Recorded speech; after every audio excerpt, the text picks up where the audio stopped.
Dobrý den, jmenuji se Anna Kačabová a vítám vás u dalšího dílu pořadu Podnikavost na ostro, kterým zaostříme vaši pozornost na téma podnikavosti jako klíčové kompetence pro budoucnost a zároveň podnikavost nasvítíme ostrým světlem, které nám nabízí dostupná data. Pojďme společně odhalit, proč je podnikavost mnohem víc než jen slovo. Přejeme vám příjemný poslech a ostrý zvuk. V dnešním díle Podnikavost na ostro v našem podcastu vítám dva vzácné hosty, kteří k nám přijeli z velké dálky až z dalekého Slovenska.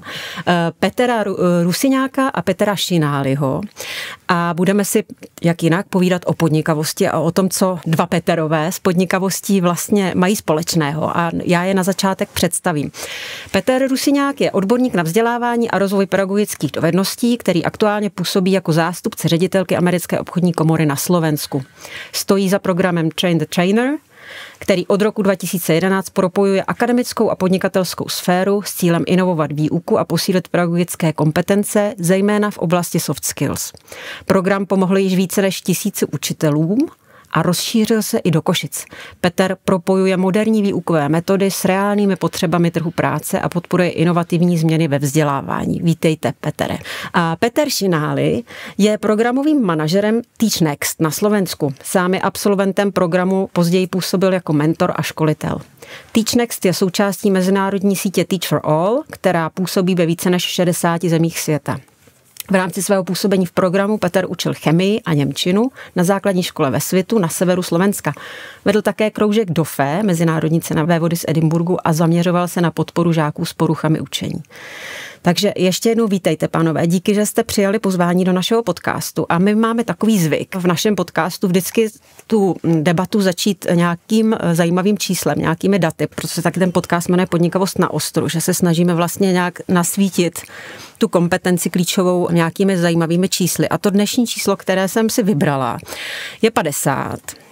50% dospělé populace v Česku se domnívá, že české školství špatně rozvíjí dovednost umět se dobře poprat s neúspěchem, to znamená nějak dobře pracovat s chybou, a jen o něco méně, 49, že neumí rozvíjet vzdělávání naše ekonomickou a finanční gramotnost, což jsou dost klíčové součásti vlastně podnikavosti, nebo taky aspoň vidíme jako klíčové součásti podnikavosti. Za chviličku se vás zeptám, co si o tom myslíte, jestli třeba máte pocit, že podobně je to na Slovensku a co to vlastně s vámi dělá, když se tohle dozvíte, že polovina českého národa vlastně o vzdělávacím systému, který tady je, říká, neučí děti dobře pracovat s chybou. A jestli a jak třeba na to reagují vaše vzdělávací programy nějakým způsobem. Ale moje první otázka, co jste jako dítě podnikli na vlastní pěst a povedlo se to, nebo se to nepovedlo, ale bylo to ten váš vlastně počin, jako ten váš vlastní podnik, a co to s vámi udělalo? Ja, keď som sa púšťal do rôznych podnikavých vecí, tak to bolo väčšinou akože spolu s ďalšími, čo pre mňa je aj že strašne kľúčové, aj keď sa potom budeme baviť o tom, že ako vlastne tie deti tomu učiť. Ale ja som mal šťastie. Ja som mal v škole šťastie, že som vlastne už na základnej škole som dostal jednu mladú učiteľku, angličnárku, ktorá vlastne nám dala možnosť zapojiť do takej kreatívnej súťaže medzinárodnej, ktorá mala veľa rôznych aspektov, to teraz nebudem až tak vysvetľovať, od problem solvingu cez nejaké vytvorenie nejakej scénky a rôzne veci, a s touto súťažou sme vlastne sa nám podarilo vyhrať slovenské kolo a podarilo sa nám ísť do Ameriky na svetové kolo, a veľa sme si tam my ako tá partia nejakých 11-ročných detí museli riešiť sami, že proste zobrali nás rodičia s tou učiteľkou na taký veľtrh, kde sme boli zháňať sponzorov ako malé decká, aby sme si tú cestu do Ameriky mohli dovoliť a podobne. A to bola taká akože celkom riadna skúsenosť v tomto, že teda nebolo to úplne, že to bol teraz môj nápad, alebo tak, ale už to, čo sme tam predvádzali a to, čo sme vytvorili, to náš nápad bol, a bolo to veľmi prenesená tá zodpovednosť za celú tú realizáciu na nás. Tak to by som povedal, že bol taký môj prvé stretnutie s tým, že vlastne nie len nasledovať, čo ti povedia, ale že vytvoriť niečo vlastné a nejako o to zabojovať a byť s tým úspešný. Děkuju, krásně řečeno, to je esence podnikavosti vlastně. A jak vy jste na tom, jaký zážitek je tam vlastně nějaký formující, protože že vás ta podnikavost vlastně jako, že se vám vyjevila v životě? No mne napadlo ako keby, že jedna z úplne prvých takých najstarších spomienok, ktoré máš z ranného detstva, My sme bývali na sídlisku v klasickom paneláku a pri našom paneláku bol len jeden obchod s potravinami, nie tak ako teraz, že ich nájdete 10 o okruhu 1 kilometra, bol jeden. A moja mama ma tam zobrala so sebou, lebo išla nakúpiť veci, keďže na druhý deň sme mali mať návštevu. Mama potrebovala kúpiť hrubú múku, aby mohla napiecť svoj konkrétny obľúbený koláč. No a v tom obchode väčšinou tú hrubú múku mali, ale teraz mama prišla a ostala veľmi nahnevaná a zaskočená, lebo ju nemali. Chcela odísť. A ja som sa jej vytrhol. Utekal som naspäť do tých regálov, nenechal som jej odísť a doniesol som jej 2 polohrubé múky. A povedal som jej, že skús to s týmto. Doteraz sa na tej príhode tak trošku vieme zasmiať u nás v rodine, ale mama ma na konci dňa pochválila, že som zachránil občerstvenie pre návštevu a že som dokázal prísť s nápadom, ktorý jej by vlastne nenapadol v tom zmysle. No ale asi tuto, jak Peťo spomína, čo bolo najdôležitejšie, tak u mňa asi bolo najdôležitejšie tá dôvera. Že mama ten môj nápad nezhodila do stola, nerieš nejaký iný recept, ďakujem za 2 múky, aj keď je to blbosť. Hej. Dala mi tú dôveru, recept sa podaril, návšteva si to vychutnala a doteraz po 40 rokoch pomaly si sa na tom vieme pekne zasmiať. To je krásný taky příklad a vlastně je na tom hrozně hezky vidět, jak jste to teď vyprávěli, posluchači to neviděli, ale jak vlastně pořád jsou vidět ty emoce, které s tím zážitkem máte spojený, že to vlastně byl nějaký jako důležitý moment. A možná pojďme k vašim projektům. Já vás nechám postupně představit, co vlastně vy ve svých vzdělávacích aktivitách děláte a jak to souvisí s podnikavostí, s jakou cílovou skupinou pracujete. Môžem k tomu pár slov, k tomu trainer programu, ako ste spomínali, je to niečo, čo na Slovensku existuje od roku 2011. Je to projekt, ktorý vznikol u nás v Americkej obchodnej komore, čiže v komunite podnikateľov primárne. A je to projekt, ktorý doteraz nie je akreditovaný, naschvál nie je akreditovaný, aby bol trošku taký adaptabilný a rýchlejšie sa prispôsobujúci potrebám tých učiteľov. A v zásade v čase, keď ten projekt vznikal, tak na Slovensku, ak si dobre spomínam, fungovala v takom systémom nastavení len jedna neverejná inštitúcia, ktorá by sa starala o potreby učiteľov ako v rámci kariérneho rastu. A to bol Komeneov inštitút, ktorý doteraz funguje a robí naozaj skvelú prácu na Slovensku. A my sme si vtedy už uvedomovali ako kebyže potrebu toho, že musí byť niekto na tom trhu, kto prepája školy a kto prepája podnikateľov, respektíve aj medzinárodné veľké korporácie, ktoré v tom čase už teda mali svoje ofisy na Slovensku.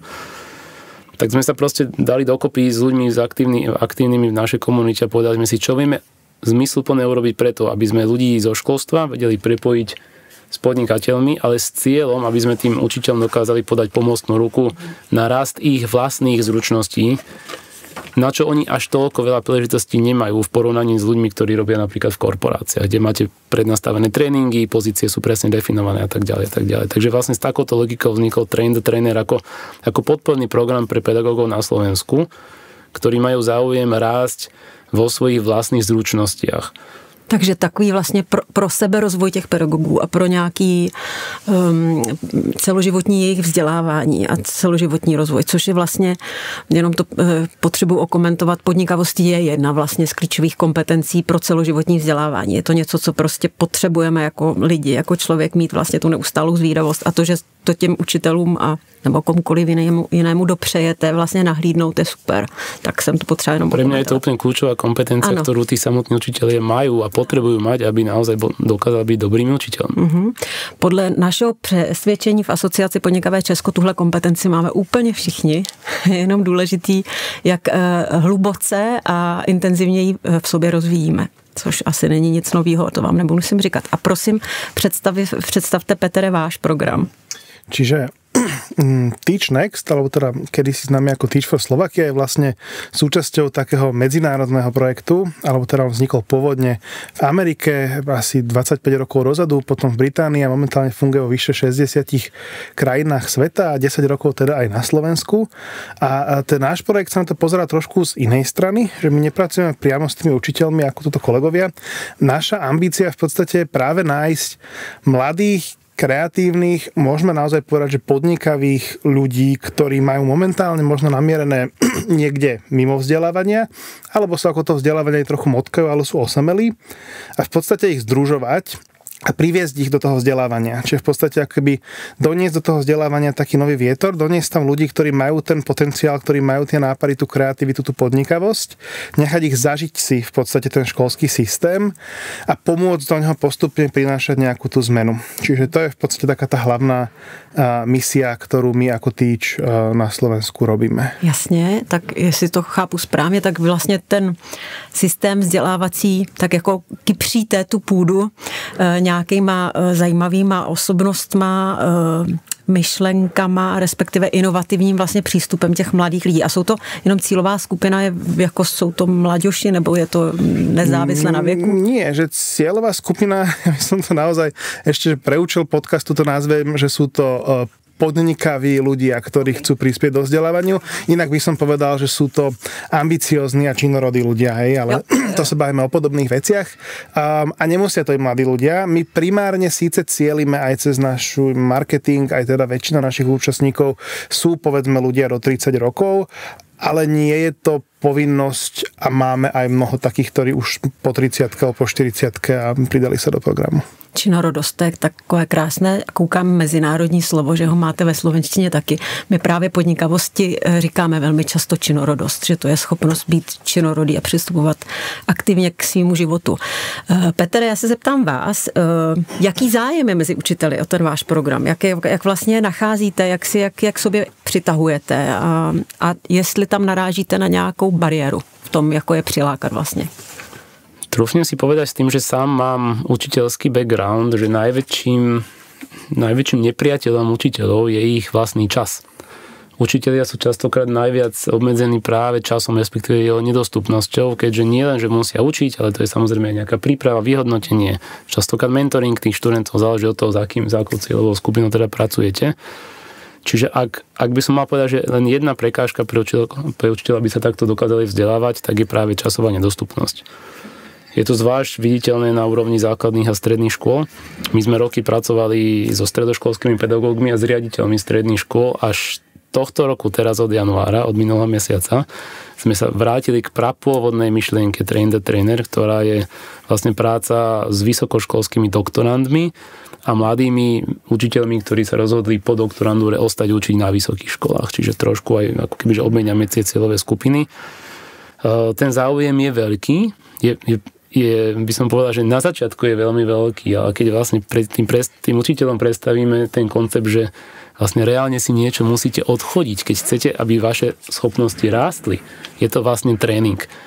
Potrebujete tomu venovať nejakú svoju kapacitu, potrebujete niekam chodiť, niečo urobiť, tak ako vaši študenti chodia do školy, aj od vás očakávame, že niečo pre to urobíte. Čiže toto je také prvotné sito a keď ďalej sa budeme rozprávať o tom, že pre koho a za akých podmienok a tak ďalej, tak je veľmi dôležité vlastne pracovať aj s tými študentami a s tými učiteľmi v školách, ktorí sami reálne chcú pracovať na svojich vlastných zručnostiach, pretože my ako aktéri, ktorí sme mimo toho vzdelávacieho systému, my naozaj nemáme žiadny ani formálny, ani neformálny dopad na tých učiteľov, ako by sme im mohli nútiť chodiť na niečo takéto. My vieme len ponúknuť ten kvalitný obsah, aby bol dostatočne lákavý pre tých učiteľov, keď chcú niečo sami so sebou robiť.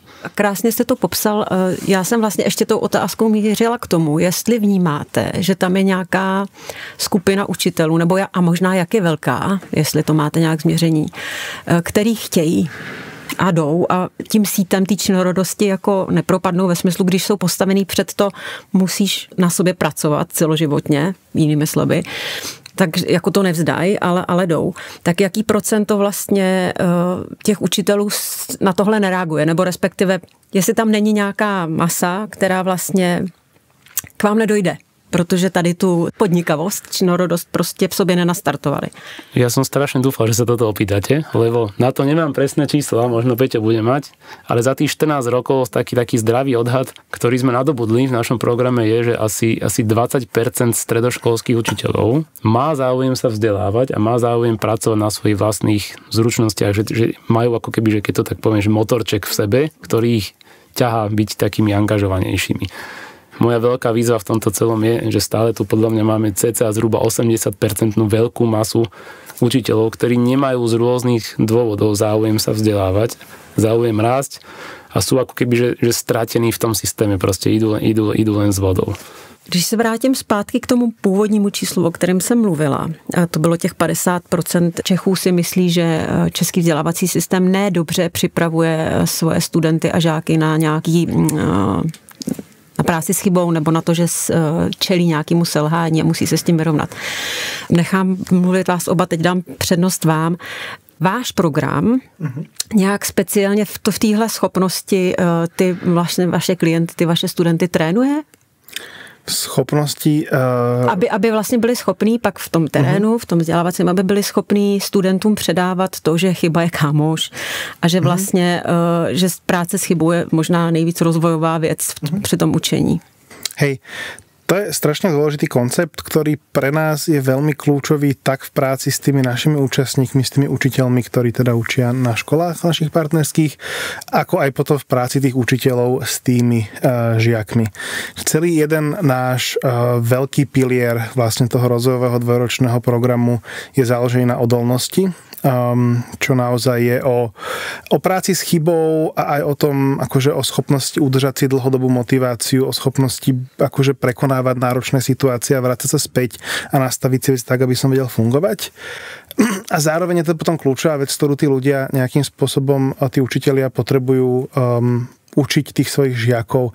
A je to úplne základná vec. My bohužiaľ myslím si, že naozaj tých 50% je málo, čo si myslia, že oveľa viac ľudí by si malo myslieť a byť kriticky voči tomu nášmu školstvu v tomto smere, lebo momentálne to naše školstvo ja vnímam, že je veľmi zamerané na schopnosť naučiť sa a byť ohodnotený za level, ktorý bol naučený.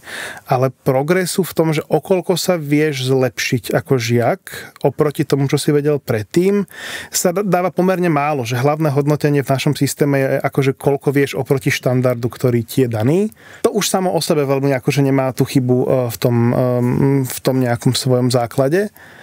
No a potom, keď rozmýšľam nad tým, že ako pracovať s chybou, no stáva sa nám veľmi často, že tí žiaci, práve tí, ktorí sú zvyknutí na to, že často zlyhávajú a že sa neučia s tou chybou dobre pracovať, potom v tých starších, tých vyšších ročníkov, keď sú starší, tak v podstate pri prvej chybe alebo pri prvom neviem končia. A to je problém, to je veľký problém a veľmi sa s tým veľa stretávame.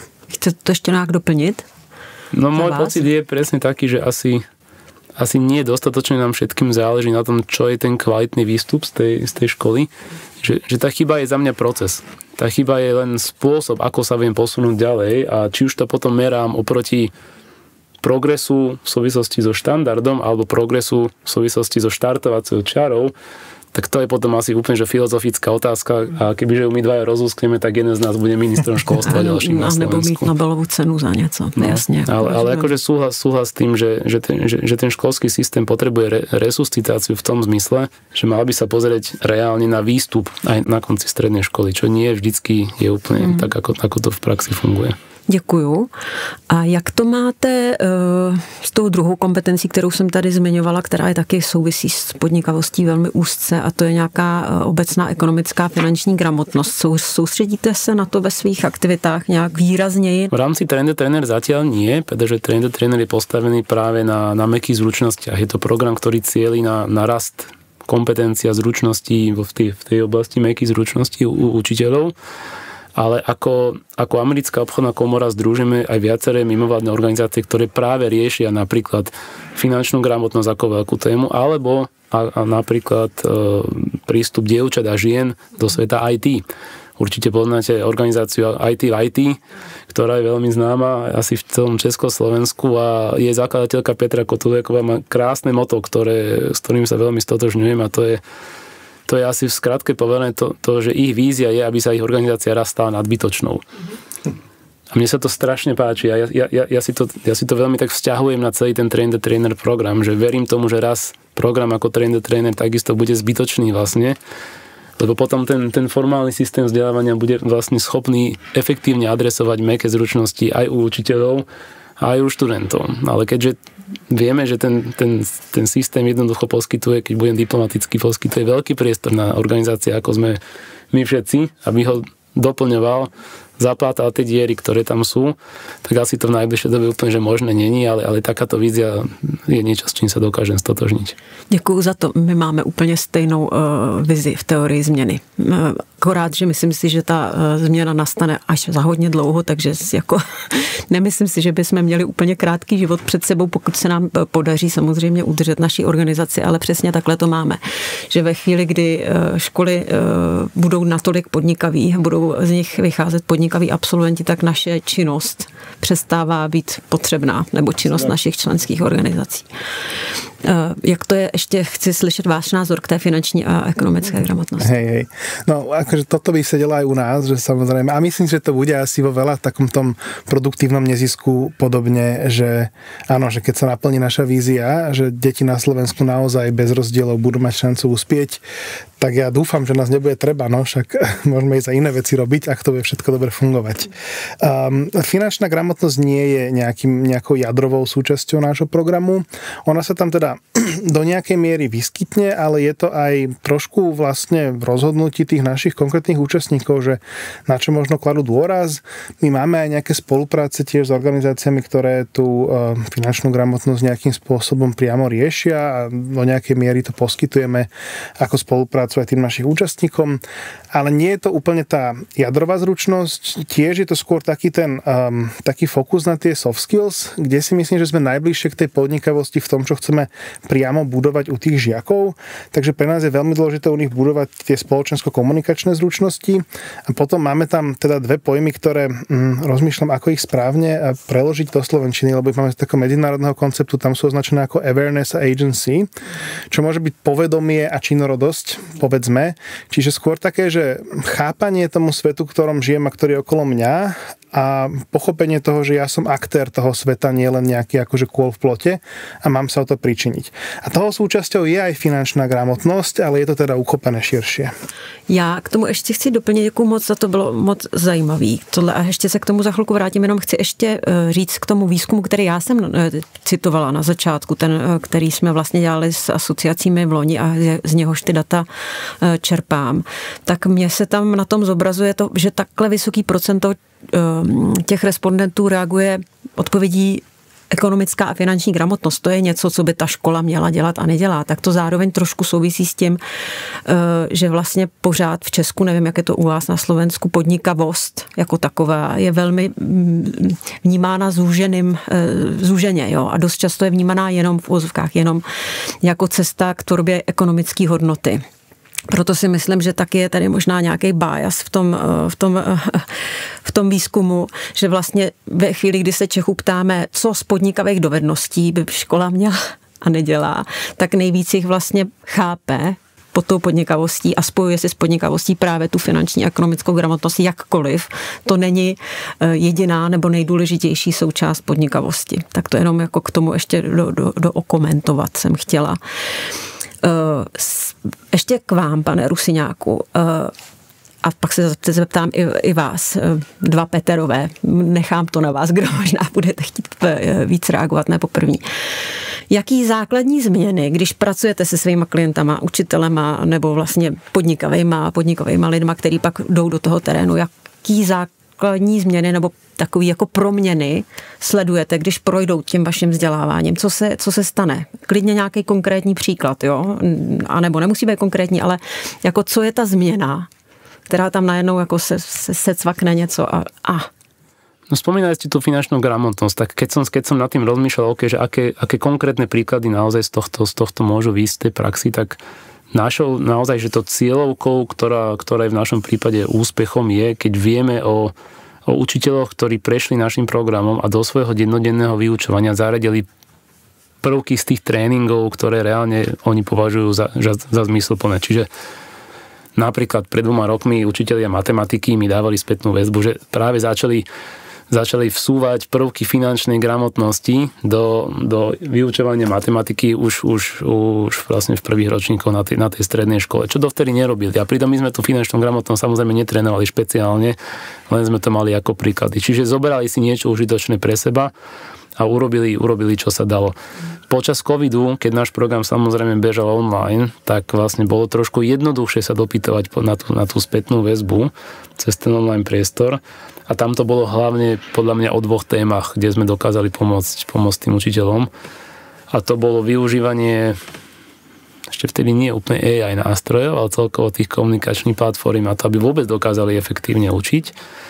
Ale takouto druhou veľkou témou z pohľadu učiteľov v tom čase bolo vlastne vyhorenie. My sme dostávali veľmi veľa žiadostí z tých učiteľských komunít o to, že prečo by sme niečo nepripravili z toho biznisového sveta ako tréning alebo ako sériu tréningov práve na prevenciu vyhorenia učiteľov.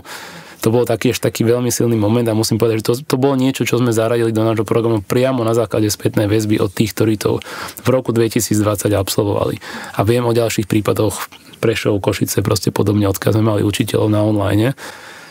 Začali toto aktívne riešiť a keďže my sme mali aj veľkú ako cieľovku riaditeľov stredných škôl, tak práve oni boli veľmi kľúčoví v tejto téme vyhorenie, pretože oni nastavovali ten bezpečný domov na tej svojej škole. Čiže zo pár príkladov asi dalo by sa menovať, ale všetky, ale proste toto sú také tie malé úspechy a musím povedať, že my ani nemáme potom ambíciu vlastne monitorovať každú jednu školu na Slovensku, ktorá sa môže do tohto zapojiť, ale zbierame si tú spätnú väzbu, avšak čo by sme veľmi potrebovali je ako kebyže pomoc toho systému, aby dokázal tú spätnú väzbu zbierať od všetkých tých škôl, lebo tých škôl je tisíce v krajine. A taká podnikateľská komunita, ako sme my, naozaj nemá šancu získať spätnú väzbu od každej jednej školy. Radi by sme to, ale nemáme na to kapacitu. Zbierať dáta od každej jednej školy. A to je možno, že trošku téma na dlhšie, ale určite niečo v tomto zmysle si myslím, že bola dobrou inšpiráciou pre ministerstvo školstva u nás. K datům se můžeme pak ještě dostat. Mě zaujal ten syndrom vyhoření. To zase souvisí s tou odolností, že se vlastně ten podnikavý člověk musí vytrénovat v tom, že i to vyhoření, selhání prostě je nějaká fáze té cesty a musí se umět dobře opečovat, no, tak to je skvělý, že vlastně a zároveň tam cítím to důležitý moment toho jako té mezilidské podpory, jo, že vlastně oni si řekli o tu vaší pomoc a že tam je ten hrozně důležitý prvek taky podnikavej, nějakou schopnosti se nějak podpořit vzájemně v nějakým třeba v týmu a spolupracovať. Tak výhodou toho programu je to, že tí učitelia sa na konci dňa dokážu učiť jeden od druhého. Či vy keď spojíte napríklad niekoho, kto je v Skalici s niekým, kto je vo Vranove nad Topľou 500 kilometrov, častokrát nehovoria veľmi podobným jazykom, ale dokážu sa v tých témach vďaka nám proste poprepájať, naučiť sa niečo, čo im dokáže fungovať na úplne iných školách, tak za mňa som úplne ako kebyže šťastný. Vznikla učící sa komunita. Presne tak. Krása. Chcete něco dodat?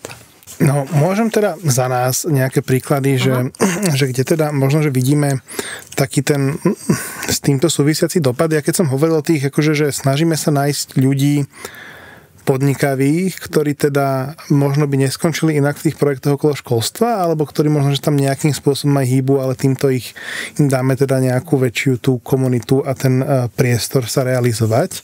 Tak ma napadajú 2 také príbehy, a ich by potom bolo veľa, ale to sú také naozaj, čo podľa mňa s týmto sedia, že Jano a Angelika, ktorí vlastne teda učili na 2 rôznych školách a vlastne počas programu, už počas toho, ako učili, začali s takým akože maličkom s projektom, kde sa snažili vytvoriť podklady pre učenie informatiky, keďže mali pocit, že proste informatika sa neučí na dobrej úrovni, že často to učia nekvalifikovaní učitelia, ktorí keby mali dobré materiály, tak možno dokázali oveľa viac spraviť na tej hodine a začali takéto materiály tvoriť a podarilo sa im to potom podnikavo cez získanie nejakých grantov postupne preklopiť na masívny rozmer, kde ovplyvnili naozaj, že desiatky tisíc žiakov na Slovensku s projektom Informatika 2.0, ktorý dodneska funguje a rastie a už sa presunul na stredné školy a už žije vlastným životom.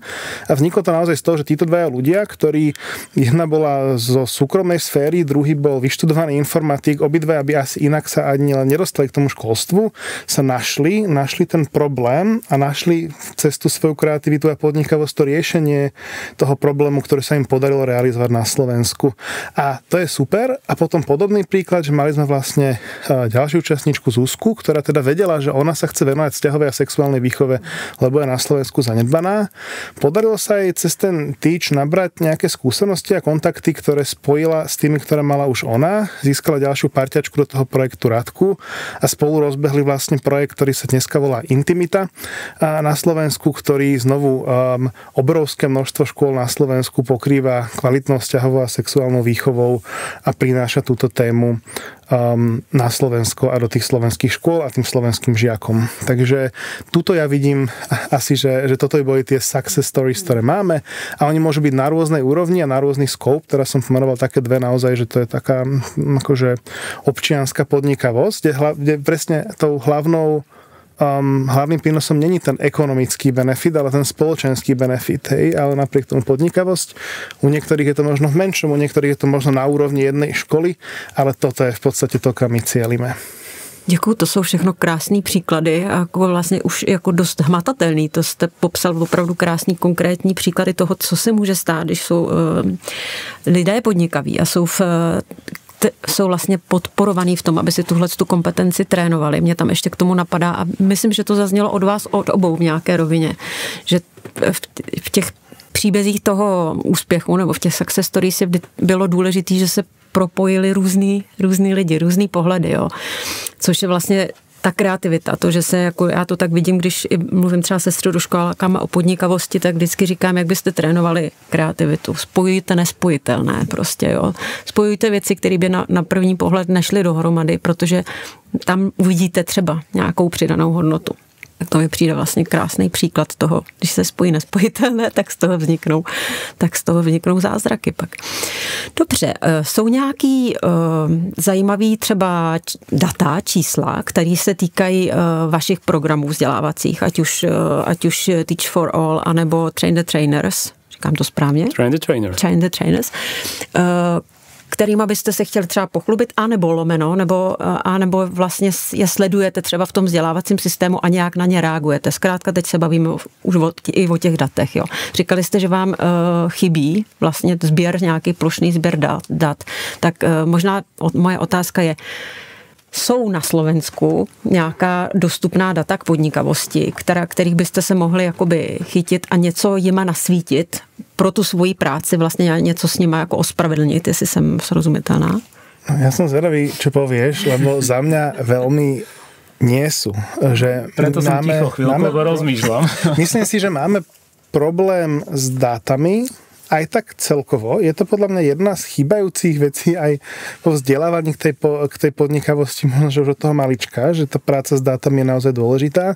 My máme nejaké celonárodné dáta, máme nejaké PISA štúdie a nejaké OECD štúdie a podobne, ktoré nám ale málo ponúknú na nejakú schopnosť zrovnávaciu. A tým pádom sa aj ťažko meria potom akože nejaký konkrétny výsledok, keďže na úrovni škôl a podobne máme tak akože veľké porovnávacie rebríčky, ktoré nefungujú podľa mňa veľmi dobre a na nejaké tieto konkrétne kompetencie na úrovni školy a podobne sa pozerá ťažko. Čiže podľa mňa, že s tými dátami není veľmi dobrá situácia, ale možno, že vy máte viac.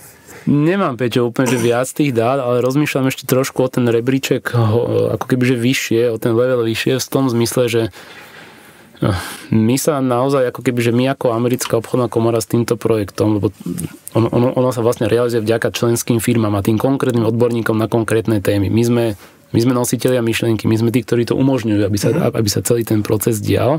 Ale na druhej strane toho procesu je vlastne celá tá veľká komunita učiteľov. A keď zasvietím trošku na tých stredoškolákov a porovnám ich s vysokoškolským levelom, tak vlastne v konečnom dôsledku tam trošku je aj nejaký taký, nazvem to, že ten ekonomický záujem, pretože to efektívne prepájanie škôl s podnikateľmi v konečnom dôsledku prináša pre tú širšiu spoločnosť aj ekonomické výhody. Prináša nesporné ekonomické výhody na strane podnikateľov, pretože oni potom pracujú s absolventami či už stredných alebo vysokých škôl, ktorí sú oveľa lepšie pripravení na vstup na ten trh práce. A teraz to zúžim len na tú formu zamestnávania, ale keď máte toho absolventa pripraveného skôr skočiť do toho pracovného pomeru, stojí to menej tú firmu, aj času, aj peňazí a všetko ostatného. A na druhej strane tá podnikavosť, ktorú sa naučíte na tej škole, vďaka vašim podnikavým učiteľom, vy vlastne viete preniesť aj na ten firemný level a v konečnom dôsledku z tohto vedia firmy benefitovať. Čiže za nás je tam aj táto motivácia, aby to prepojenie sveta, nazviem to akademického, a sveta podnikateľského bolo naozaj že efektívne. My veríme, že ten train the trainer tomuto pomáha, ale naša kapacita nestačí ani zďaleka pokryť celú krajinu. A keď sa pýtate na tie dáta, tak náš program absolvoval teda niečo cez 1000 učiteľov. Peťo, koľko je na Slovensku učiteľov na stredných školách? Nechcem teraz stretnúť, sú to tisíce. No, čiže naozaj, že tam by sme potrebovali trošku väčšiu podporu, ale ak je nejaký problém, ktorý by sme mohli dátami osvietiť a nemáme tie dáta, tak dáva možno do pozornosti práve zmerať to, koľko a akí učitelia, keď sa len pozriem na ten stredoškolský level, sa práve zapájajú do takéhoto procesu vlastného vzdelávania. Hovorili sme 80% veľká masa, ktorá veľmi nechce, 20% to je taký feeling náš, ktorý v tých komunitách pracujeme, že asi to je tak veľká skupina ľudí, ktorí niečo chcú so sebou robiť, ale nemajú až takú strašnú motiváciu. Čo tým chcem povedať je, že ten systém nie je nastavený tak, aby motivoval tých učiteľov rásť a ani učitelia nie sú odmeňovaní za to, ako veľmi dobre alebo zle svoju prácu vedia robiť. Čiže ak by nám dáta mali k niečomu pomôcť, tak ja by som chcel vedieť dáta, ktoré presne hovoria o tom napríklad, aké vzdelávania učitelia za posledných 10 rokov absolvovali, k čomu to tým školám prispelo.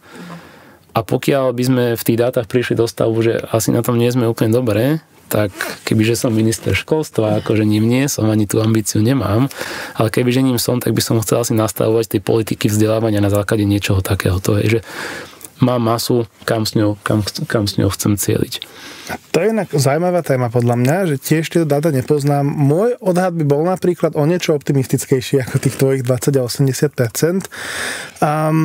A je to potom, že takto, veď my sme mali na Slovensku do nejakej miery aj máme funkčný systém toho, že učitelia za vzdelávania dostávajú určité kredity.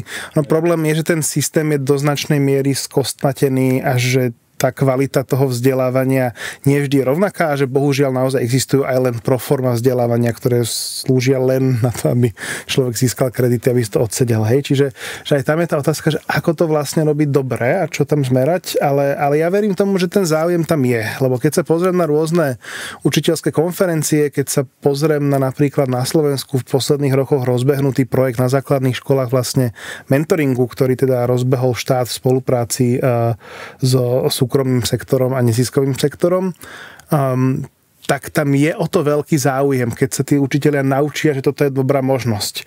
Tí mentori, ktorí prišli cez túto reformu, prvé roky mali problém, aby im učitelia vôbec uverili, že oni nie sú inšpekcia. Momentálne je to už rozbehnuté celkom pekne, že podľa mňa tí učitelia majú tú chuť sa rozvíjať, ak uvidia, že im to dáva zmysel, že im to pomáha, že to je dobré. A že tam je ta důvěra. A taky to bezpečí zase, jste zmínil tu inspekci, to je přesně ten jiný pohled na celou tu věc. A mně se moc líbilo i to, co jste zmiňoval o tom ekonomickém důsledku ve finále toho vzdělávání k podnikavosti, že to teda nemyslím tím ekonomickým důsledkem to, že z každého podnikavého člověka bude podnikatel, který generuje ekonomickou hodnotu, ale že se to opravdu tomu státu, a to by možná bylo stálo za to spočítat. A my jsme se tím v asociaci trošku zabývali, když dáváme dohromady nějaký právě náš jakoby argumentaci pro to, proč má stát podporovat, anebo soukromý dárce třeba, kterýmu záleží na tom, aby to Česko skvétalo. Tak proč má podporovat podnikavý školy, podnikavý učitele, podnikavý ředitele, protože tam na konci je nějaký návrat té investice, jo, a ne úplně malej. Je to jako složitý to spočítat, není to úplně jednoduchý, ale myslím si, že se tomu máme nějak mentálně věnovat a vlastně to zkusit spočítat, protože to pak může být ten argument pro ty nejdůležitější aktéry, který rozhodujou, že pre ty peníze samozřejmě až na prvním místě, že? Váš minister školstva to ocení, keď budete mať zoznam tých dobrých argumentov aj s dátami. Potom posunte k nám. Uvidíme, kdo bude po volbách na ministerstvu. Každopádně, ještě mě k tomu napadá ta podpora. Vlastně vy jste tady zmínili ten mentoring. mentoring učitelů, že to je něco, co vlastně na začátku potřebovali pochopit, že to není inspekce, je to mentoring. Vy vnímáte v tomhle nějakou jako cestu? Zase se vracím k té individuální podpoře. Já tady v našem vzdělávacím terénu vnímám, že to je něco, co těm školám vlastně ohromně, možná školám učitelům, ohromně pomáhá a zároveň chybí a přesně nejsou na to ty kapacity, jo, ale že by vlastně každá ta škola v ideálním případě potřebovala nějakého individuálního mentora, který by jí pomáhal vlastně s nastavením vize a s tím, aby se tam postupně to klima jakoby proměnilo, jo. Vnímáte to podobně, nebo to máte jako, nebo jinak to máte?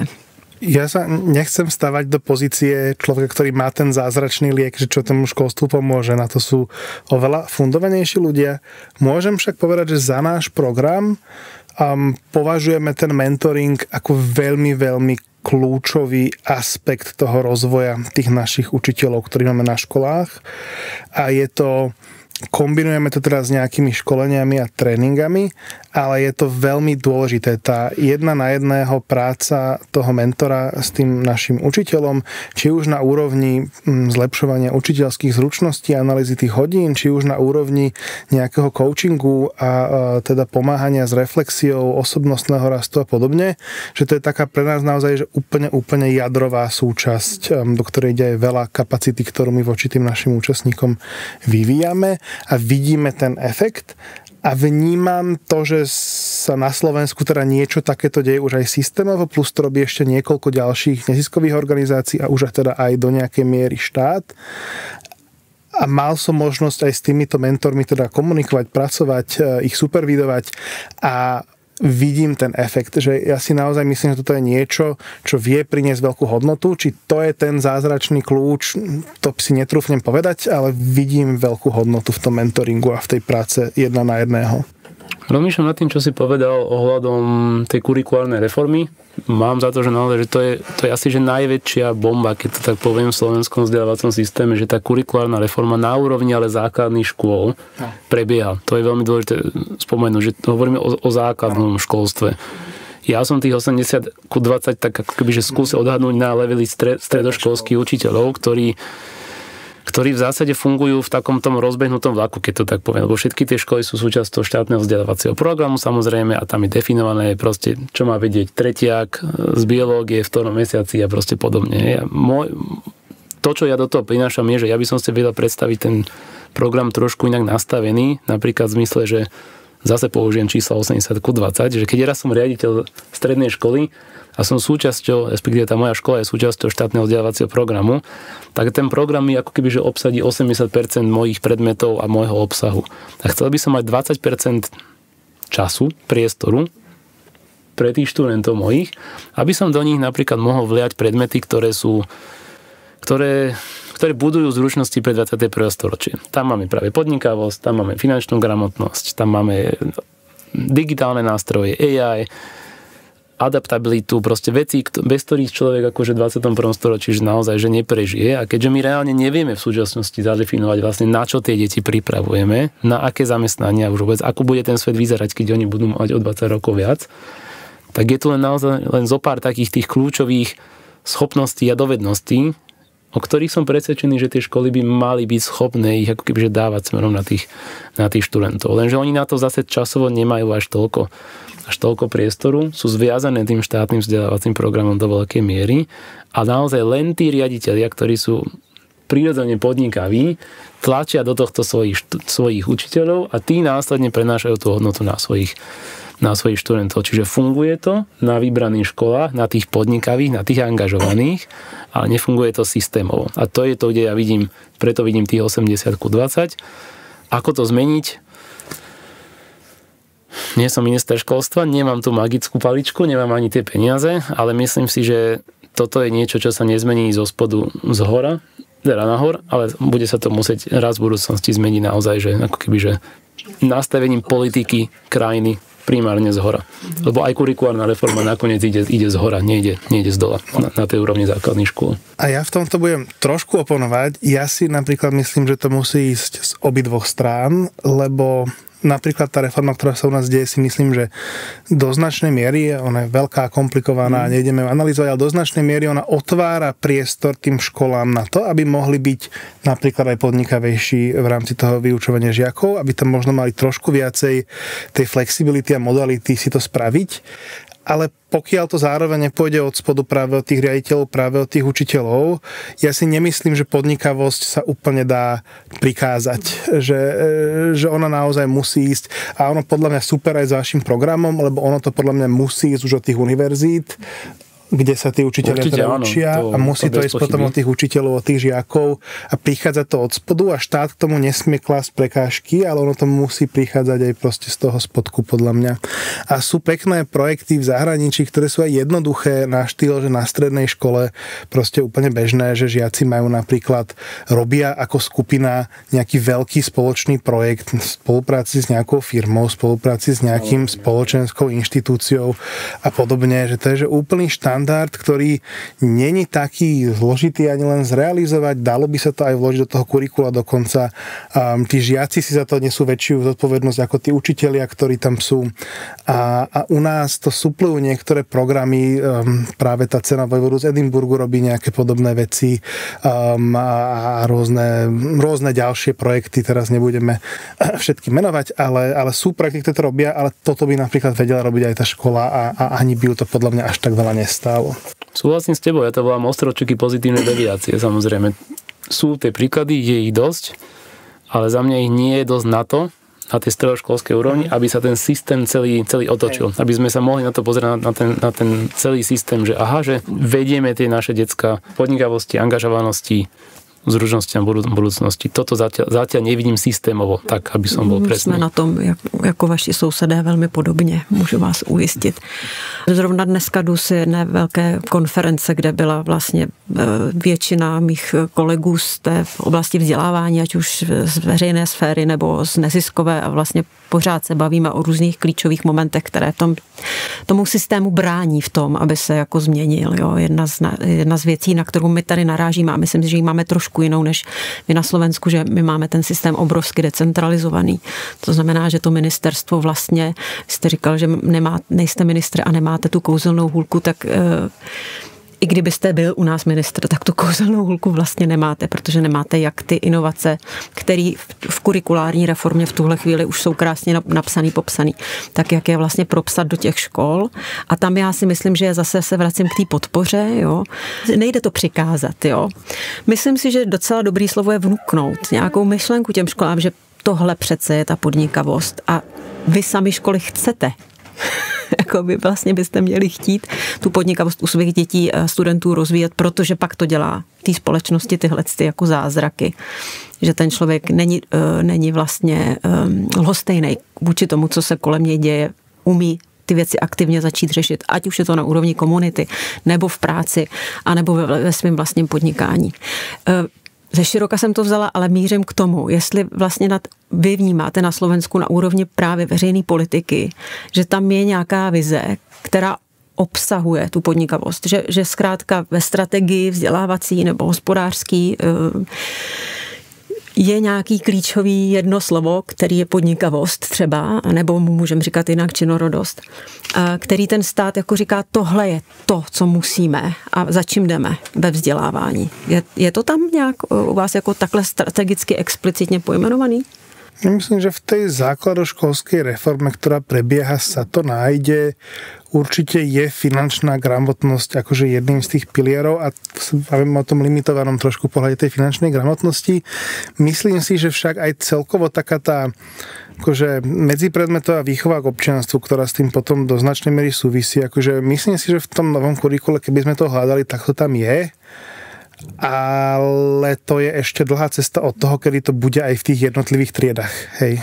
A to slovo podnikavost tam je? Protože vy jste říkal, kdyby jsme to tam hledali, to je něco, na co narážíme my tady. Nie som si istý, či priamo slovo podnikavosť, že to neviem povedať. Že ve chvíli, kdy to právě to slovo není v těch strategiích, jako vážně to teď myslím, není to v těch politikách, tak se velmi špatně a složitě přetavuje v ty činy v tom terénu. Jo? Že ve chvíli, kdy máte ty slova v těch strategiích, opravdu ty slova, tak pak je to mnohem jednodušší. Znova som chvíľku tichšie, bo rozmýšľam dlhšie, ale nevidím to slovo tam. Súhlasím s Peťom, že vidno na Slovensku konečne nejakú víziu pre to základné školstvo vďaka tej kurikulárnej reforme. A my ho aj ako podnikateľská komunita podporujeme. Je to niečo, o čom sme presvedčení, že ten štát jednoducho potrebuje. Je to veľmi dôležité pre celok ako taký. Na strednej škole tá vízia, alebo na úrovni strednej škôl tá vízia vlastne absentuje z môjho pohľadu. Nemyslím si, že tam to slovo podnikavosť aktuálne nájdeme, ale sme vďační aj za tie slova, ktoré tam už teraz nachádzame, ešte pred 5 rokmi tam neboli, takže ten pozitívny pohľad na to je, že asi krok za krokom to ide, ale pokiaľ si dobre spomínam na dáta od kolegov z JA Slovakia na túto tému, tak ich rukami prešlo zhruba toľko učiteľov z viac ako 700 škôl na Slovensku a tam tá podnikavosť ale je. Tí učitelia, ktorí spolupracujú s JA Slovakia na Slovensku, s vami, s ďalšími naozaj kvalitnými mimovládnymi organizáciami, tak tí dokážu preniesť tú podnikavosť už priamo do života na školách. Znova, môj point v tomto je, že to nie je systémový krok. Je to krok tých ostročekov pozitívnej deviácie, ktoré si sami od seba uvedomujú, že toto je niečo, čo chcú a potrebujú pre svojich študentov. Vstupují do té školy zvenku. Není to zvnitřně v té škole. Ještě zpátky k těm datům, že my některé průzkumy děláme sami jako asociace napříč českou veřejností, některé průzkumy, které třeba jsou už v tuhle chvíli hotový, dělalo je ministerstvo školství, tak je s těma našima datama nějak propojujeme, vyprávíme nějaký příběh a jedna z částí toho příběhu je, že máme vlastně změřený, že ve chvíli, kdy do školy, střední nebo základní, přijde 2, 3, 4 naši členové, kteří na sebe v té škole navazují těma aktivitama, tak ta škola zase nasvícena na datech ministerstva školství. Šance, že učitel v té škole dokáže dobře popsat, co je podnikavost a vnímá ji jako klíčovou kompetenci, raketově roste. Jo, to je právě ten prvek té systémovosti, který se snažíme k tomu vzdělávacímu systému byť zvenku, jak se to popsal, doručit a ukazovat těm školám, má to smysl, když si sem pozvete pomoc zvenčí. To je zase ta podpora. A postupně se vám to dostane do DNA a postupně, a to je ta naše teorie změny, postupně se stane to, že nás nebudete vůbec potřebovat. A myslím si, že ty data jsou na tohle právě důležitý. Oni sami nic neudělají, ale dokážou velmi dobře nasvítit a pojmenovat ten problém, anebo naopak ten úspěch. Jo. To jsem potřebovala sebe říct. Moje poslední otázka je, jestli jsme na něco nezapomněli, co jsme si tady měli dneska říct a třeba jsem se na to nezeptala a chcete to nasdílet, něčím se pochlubit nebo naopak sdílet teď nějakou myšlenku, která vám vytanula. Akože rozmýšľam asi nahlas, že ten systém potrebuje aj tých mimovládnych hráčov. Bez neho sa nepohne ďalej. Určite sa nepohne ďalej bez kvalitných dát, ktoré nám pomôžu sa rozhodovať na úrovni krajiny. A ja ako človek, ktorý je z učiteľskej rodiny, tak sa na to ešte pozerám aj presne očami takej tej individuálnej angažovanosti. Že čo my každý za seba vieme proste urobiť na to, aby to naše najbližšie okolie išlo trošku ďalej. A ak som učiteľ, čo viem urobiť preto, aby, aj keď to nikto po mne nechce, aj keď to systém odo mňa nevyžaduje, čo viem urobiť preto, aby som mohol byť lepším učiteľom, lepším podnikateľom, lepším administratívnym pracovníkom, už čokoľvek, čo som.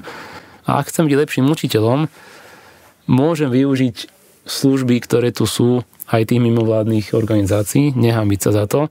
Keď vychádzam z toho, že stále máme 80% učiteľov, ktorí sa do toho ešte veľmi nehrnú, tak by som možno aj túto príležitosť chcel využiť na to, aby sa ľudia nebáli. Vďaka tomu, že možno, že niekto na opačnom brehu barikády robí niečo preto, aby podporil učiteľov.